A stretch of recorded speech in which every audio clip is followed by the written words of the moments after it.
Good morning, everyone. Welcome to my online journal club. I'm so sorry I could not be there in person, online today. Um, I had a wedding planned in Connecticut that I was supposed to go since September, and yeah, the scheduling got a little bit messed up. I was hoping I would be able to make it by the time I landed, but I guess it didn't work if I'm not there right now. So sorry about that, and I hope your week has been going well.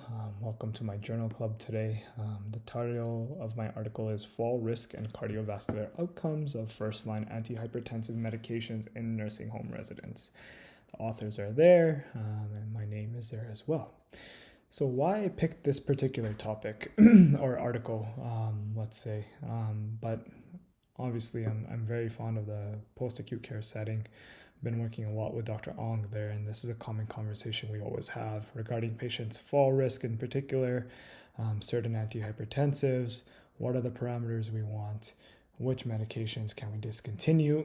So it's kind of aligned with my interests, so I picked this topic out of the AGS. And I hope this was a good read for whomever read the article as well. But getting into the introduction, as we know, hypertension impacts 2/3 of older adults. The ACC recommends starting either a RAS inhibitor, amlodipine, or thiazides as first-line medications for hypertension. Older adults in particular, as we know, particularly in the nursing home, have a higher burden of disease and are more susceptible to the adverse effects of medications. Multiple observational studies have shown that antihypertensives may be associated with injurious falls, and falls are a common adverse event in the nursing home setting. Obviously in all settings, but in nursing homes, they are graded on that. There's a federal scaling system that also monitors nursing homes and gives them a grade.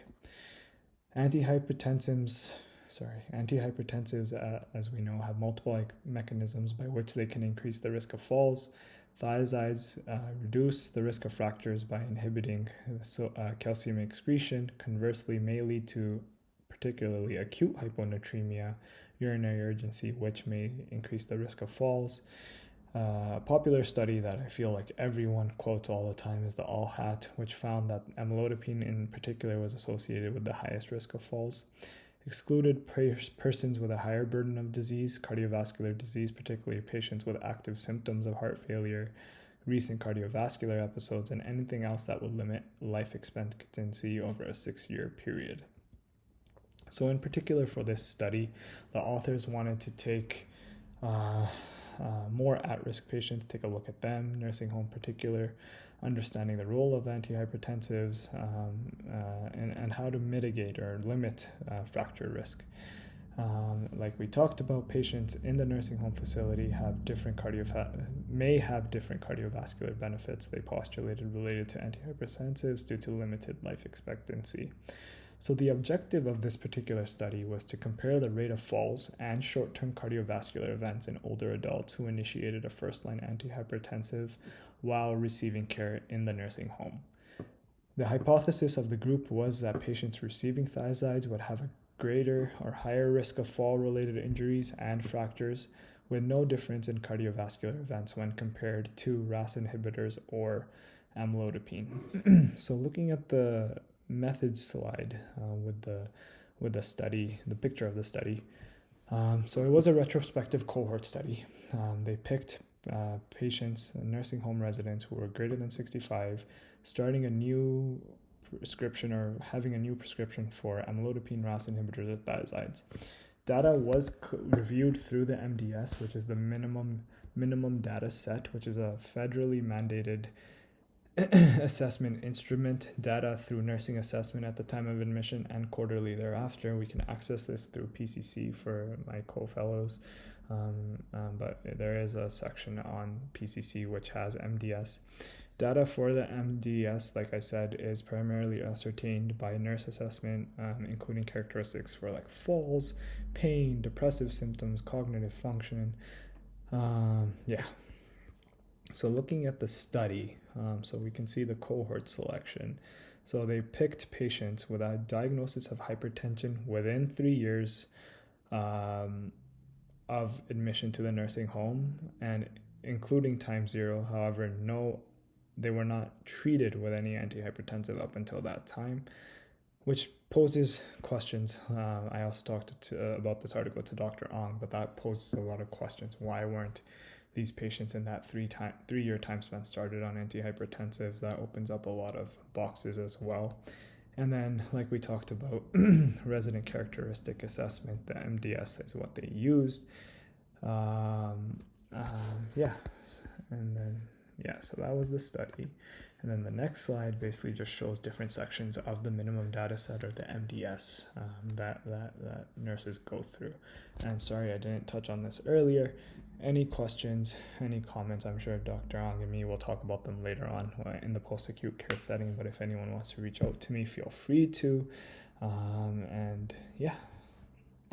So getting into it, the study population, they were looking at Medicare beneficiaries, as we talked about. They identified particular patients who were started on an antihypertensive after their nursing home start date, and they only looked at new users. No claims were made for antihypertensive use prior to their nursing home start date. So they looked at Medicare claims in particular. And I forgot to touch on the fact that, like, they talk about Medicare Part A, Part D. Medicare A is usually the patients that are in short-term rehab patients. They get everything covered up to a certain point. Medicare D are the patients that are long-term facility patients, or the patients that we might see in the clinic. These are the private funded ones, the ones that are paying for certain interventions.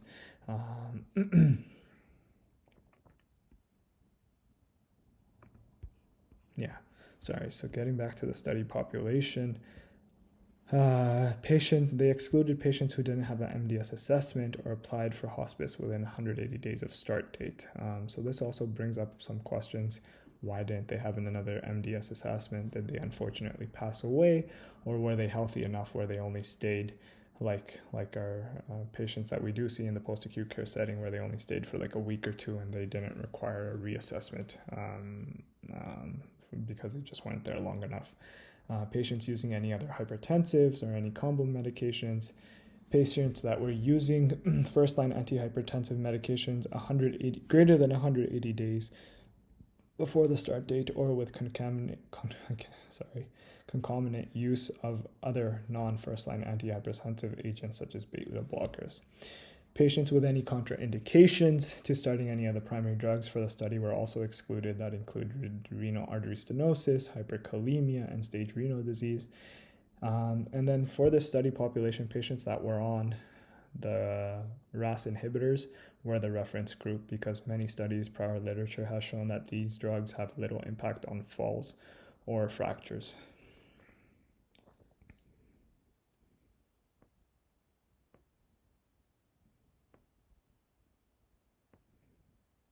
Sorry, I'm just reading something, making sure I didn't miss anything.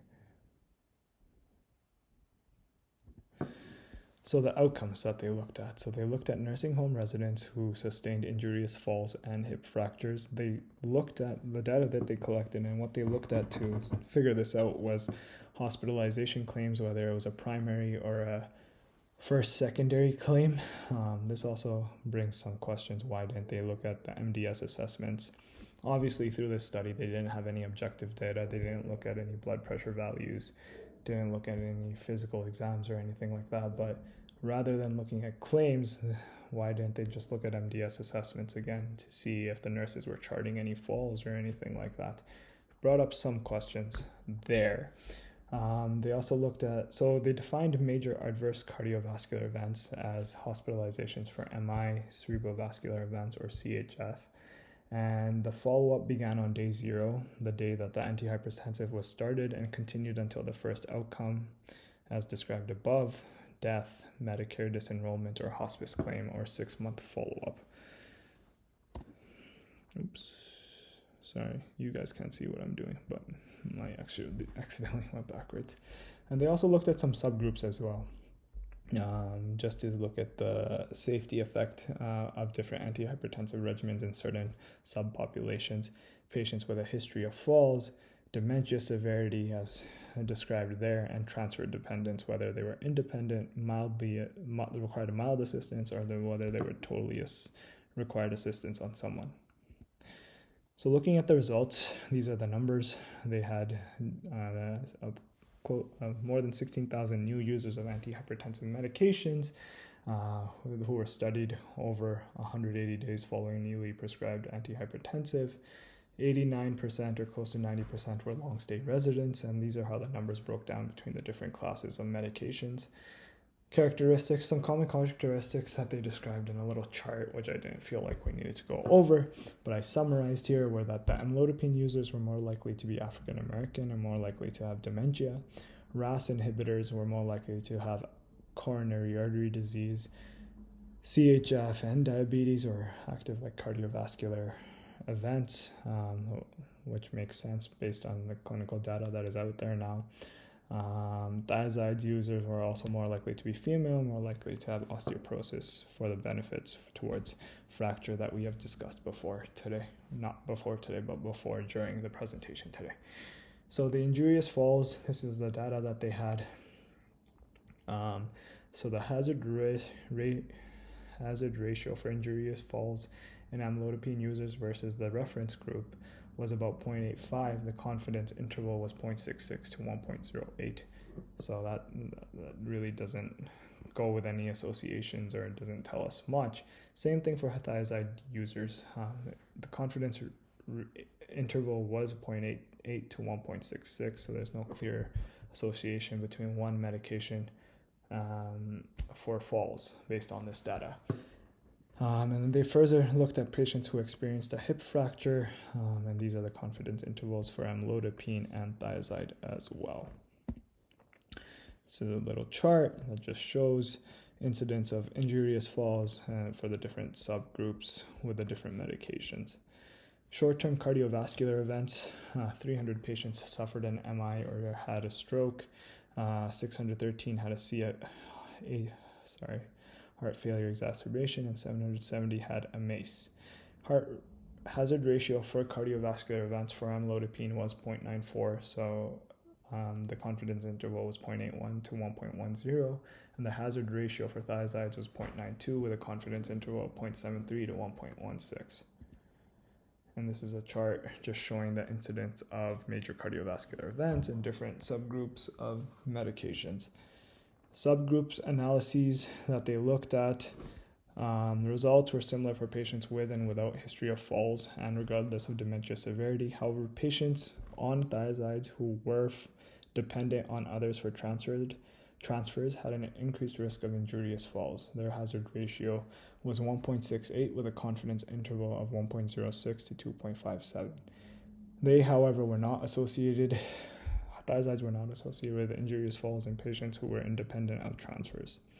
This is a nice little chart showing the subgroup analysis. So we have the patients based on their falls, based on their history of dementia, based on their transfer dependence or independence. And as we can see in the right chart, the patients who were transfer dependent and on thiazides had an increased risk of falls as compared to others. And then tidbits, discontinuation rates for the antihypertensives. We can see the numbers here. Thiazide users had the highest risk of discontinuation. However, there wasn't much data as to why it was discontinued, but we will talk about some of the limitations of the study at the end of the slide deck. So discussion based on what we saw in this journal article today, there was no statistically significant difference in the rate of falls and cardiovascular events between patients initiating any of the first-line medications over 6-month follow-up. In a nursing facility, the ALL-HAT trial conversely did find that patients taking thiazides had fewer cardiovascular events when compared to other first-line agents. One thing that was postulated in this study was that people were using clothalidone and they might have had better BP control, but they've done a couple meta-analyses of 58 trials, including ALL-HAT, which found no difference in the rate of cardiovascular events among first-line antihypertensives. That's why the ACC recommends any of the 3 subclasses as a first-line antihypertensive. There was no difference in fall rates among older adults initiating a first-line antihypertensive. Patients with transfer dependence, as we saw in the subgroup analysis slide, had a greater risk of falls with thiazides, which was not observed in patients who were independent, counter to hypothesis that fall risk would be increased in patients who were ambulatory. Transfer dependence patients possibly being more sensitive to the adverse effects of thiazides, possibly related to getting out of bed to use the toilet and falling to the ground because of mobility limitations, as they are transfer dependent. But the study also did state that this could have been likely a type 1 error because of the multiple hypotheses that they were testing. And this does require a little bit more work to see if there is a true association between transfer dependence and increased risk of falls in patients with who use thiazides. So limitations. Again, I want to thank Dr. Ong for going over the study with me so that I could just air out some of what I was feeling while reading this particular article. Obviously, it's an observational study, which opens up confounding. And the way they collected data, which was through the MDS, however, there's not really any blood pressure values they looked at. They aren't looking at any labs or anything like that. And again, when they were looking at outcomes for this study, they were looking at claims made in the inpatient setting. Why weren't they looking at the MDS, which at least allowed them to look through the eyes of the nurses who were doing these assessments in the nursing facility? And the thiazides, they talked about how they had the highest discontinuation rate. Obviously, there's no reason why in this particular study they found that thiazides were the highest discontinued, but obviously if they had been continued longer, is there a chance that this could have influenced the results that we saw in this particular article? Yeah, and they didn't talk about whether it was hypotension, hyponatremia, what exactly was the reason for the thiazide discontinuation. And then coming back to this inpatient claims that they were looking at for the outcomes, so that, as we know, when we're on call in the nursing facility, we do get calls regarding falls for patients, and yes, we do send some of them to the hospital, but there's also many cases where we do not. So less severe events that did not require hospitalization were not looked at. Could this have influenced the results? And then the patient population we were looking at, they were in a controlled setting where they were getting their medications. And so it's hard to generalize these results to a healthier population who may not feel that they need to be as compliant to medications. Or that, so these are my takeaways from this study today. And here's just a little summary, but I feel like I've touched on most of these. I want to thank you for all your time, and I hope you all have a wonderful weekend. Again, sorry for not being there today, but hopefully this presentation video did its job. Thank you. Have a wonderful day, and I will see you all very soon.